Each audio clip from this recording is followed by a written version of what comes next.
नजरीन किराम, पाकिस्तान समेत तमाम तर दुनिया के लोग भारत के मशहूर अदाकार परेश रावल के बारे में तो बखूबी जानते ही होंगे। आपने भी परेश रावल की बहुत ही बड़ी बड़ी फिल्में भी देखी होंगी, जिसके अंदर हेरा फेरी, फिर हेरा फेरी और उसके साथ ही साथ हंगामा जैसी बड़ी बड़ी नामवर फिल्में शामिल हैं। नजरीन किराम, याद रखा जाए कि इस टाइम पर भारत के अंदर मुसलमानों के ऊपर जो जुल्म ढाए जा रहे हैं, और याद रखा जाए कि जैसा कि हमने आपको पहले भी बताया था कि भारत के अंदर मुसलमानों को राशन दिया जा रहा है, लेकिन वहाँ पर शर्पसंद हिंदुओं ने मुसलमानों को भारतीय और हिंदुओं के नारे लगवाने पर मजबूर कर दिया है और ये कहा है कि अगर तुम लोग नारे नहीं लगाओगे मुसलमानों तो तुम्हें राशन और खाना पानी भी बंद कर दिया जाएगा। इस तमाम तर चीज़ को देखते हुए नजरीन किराम, यहाँ पर परेश रावल जैसे बड़े अदाकार ने अपनी जुबान को खोल दिया और यहाँ पर मुकम्मल तौर पर वो ऐसी बड़ी बात कह दी है कि इंडिया के अंदर बड़े बड़े लोगों के तन बदन के अंदर आग लग गई है। नजरीन किराम, सबसे पहले तो आप लोगों को यहाँ पर वीडियो के अंदर परेश रावल के अल्फाज सुनवाएंगे और बताएंगे, दिखाएंगे कि उन्होंने आपको यहाँ पर मुसलमानों को क्या पैगाम दिया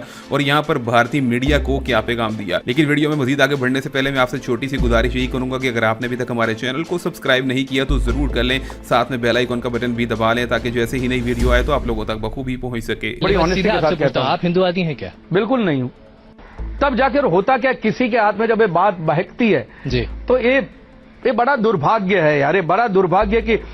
मुसलमान जो हमारे, ये बार बार ये कहना कि हमारे भाई है, हमारे भाई है, ये भाई है, भाई के बारे में भाई है, भाई ये बार बार नहीं कहते, लेकिन जिस मुसलमान के साथ में हम लोग अंग्रेजों के खिलाफ लड़े, 1857 का जो था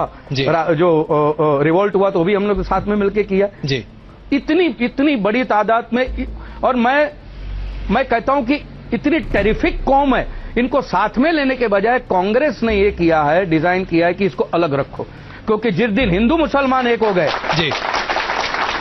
जिस दिन हिंदू मुसलमान एक हो गए, कांग्रेस के बाहर कोई मुद्दा ही नहीं है। और मैं एक बात बता दूं, ये कौम सिर्फ अल्लाह से डरने वाली कौम है, किसी के बाप से नहीं डरती ये कौम। तो जी हाँ नजरीन किराम, आप लोगों ने परेश रावल के अल्फाज को मुलाहिजा फरमाया, जिसके अंदर वाज़ेह तौर पर यह बात शामिल थी कि उन्होंने मुसलमानों के हक के अंदर आवाज़ बुलंद की और उनका यही कहना था कि मुसलमान वो कौम है जो कि अपने खुदाबंद करीम बारे ताला के अलावा किसी से नहीं डरती। ये अपने नबी करीम सल्लल्लाहु अलैहि वसल्लम के पैरोकार हैं और इसके साथ ही साथ इनका जोश अगर बुलंद हो गया तो यहाँ पर भारत के अंदर हिंदुओं को भी नाकों चने चबवा देंगे। नजरीन किराम, याद रखा जाए कि भारत के अंदर मुसलमानों के ऊपर जुल्म और बर्बरियत के तमाम तर पहाड़ों को तोड़ा जा रहा है और इसके साथ ही साथ मुसलमानों के खिलाफ जितने ज्यादा इकदाम उठाए जा रहे हैं, यहाँ पर भारत के अंदर बड़े बड़े अदाकार इस बात पर मजबूर हो गए हैं कि वो अपने दिल की साफ गोई को मुकम्मल तौर पर अपनी जुबान के थ्रू अया कर सकें। नजरीन किराम, इस वीडियो के थ्रू आप लोगों को जो बात पहुंचाई गई है, दूसरे दोस्तों के साथ भी लाजमी शेयर कीजिएगा और इसके साथ ही साथ मजीद मालूमाती वीडियो, इंस्पायरेशनल वाली वीडियोस के लिए हमारे चैनल को जरूर सब्सक्राइब और वीडियो को लाइक करें